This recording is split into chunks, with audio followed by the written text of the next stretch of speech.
தலைவர் அவர் வாயால் படத்தை பற்றி சொல்கிறது வந்து ரொம்ப ஸ்பெஷலாக இருக்கும். 2 நாளைக்கு முன்னால் ரஜினி சார் சென்னை ஏர்போர்ட்டுக்கு வரும்போது அவரே சொன்ன ஒரு விஷயம், கூலி நல்ல திருப்தியாக வந்துட்டு இருக்கு. இன்னொரு பக்கம் பார்த்தீங்கன்னா ஜெயிலர் 2 படத்தினுடைய படப்பிடிப்பு டிசம்பர் மாதம் வரைக்கும் போகும் அப்படின்னு சொன்னார்.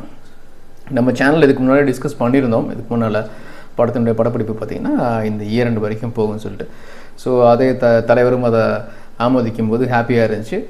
படம் வந்து பார்த்திங்கன்னா நம்ம எல்லாம் நினைக்கிறத விட ஒரு பெரிய ஒரு ஹை பட்ஜெட் ஃபிலிம்.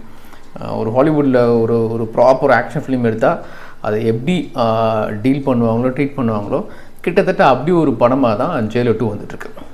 ஆக்சுவலாக ஜெயிலர் 2 படப்பிடிப்பு ஆரம்பித்து 3 மாதம் ஆச்சு.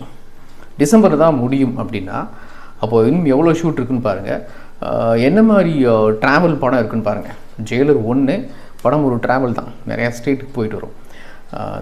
தமிழ்நாட்டில் ஆரம்பித்து அப்படியே ஹைதராபாத், ஒரு பக்கம் கோவா, கேரளா, மும்பைன்னு போயிட்டு வரும். ஸோ இந்த படத்தினுடைய படப்பிடிப்பு ஜெயிலர் 2 படத்தினுடைய படப்பிடிப்பு இப்போ ஆரம்பித்து ஒரு 15% முடிச்சிருப்பாங்க, இல்லை 20% முடிச்சிருப்பாங்க. இன்னும் 80% ஆஃப் தி ஷூட் இருக்குது. ஒரு பக்கம் கேரளாவில் தான், கேரளா அந்த பார்டரில் தான் கதையை ஆரம்பிக்குங்கிறதுனால மலையாள நடிகர்கள் நிறைய பேர் நடிக்கிறாங்க. உள்ள சின்ன சின்ன கதாபாத்திரங்கள் கூட அந்த மண் சார்ந்த நடிகர்கள் நடிக்கிறாங்க.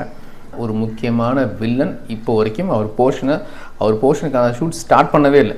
அந்த மெயின் வில்லன் யாருன்னு நம்ம இன்னும் கொஞ்ச நாளில் தெரிஞ்சிடுவோம். ஏன்னா அடுத்த ஷெட்யூல் போகும்போது லொக்கேஷன் சேஞ்ச் ஆகும்போதா இல்லை இதே ஷெட்யூலில் நமக்கு தெரிய வருதான்னு தெரியல. கண்டிப்பாக அவர் ஆன்போர்டு உள்ளே வரும்போது நமக்கு கண்டிப்பாக ரிவீல் ஆகும். ஒரு மிகப்பெரிய நடிகர்கிட்ட பேசிகிட்டு இருக்காங்க. ஸோ கதையும் அந்த ட்ராவலும் ஷூட்டிங்கும் பார்த்தீங்கன்னா ரொம்ப பெருசாக போயிட்டுருக்கு. எனக்கு தெரிஞ்சு படத்தினுடைய எண்ட் ரன் டைம் பார்த்தீங்கன்னா நியர்லி 3 hours வரதுக்கான வாய்ப்பும் இருக்குது. இப்போது பெரிய பெரிய படங்கள்லாம் ஹாலிவுட்லேயே பாண்ட் ஃபிலிம்ஸு, எம்ஐலாம் ஒரு முக்கியமான ஒரு எண்டு வரும்போது ஒரு முக்கியமான பாகங்கள் வந்து ரொம்ப ரன் டைம் அதிகமாக இருக்கும். அந்த மாதிரி ஜெயிலர் 2 படத்தினோட ரன் டைம் வந்து நியர்லி 3 hours இருக்க கூட வாய்ப்பு இருக்குது.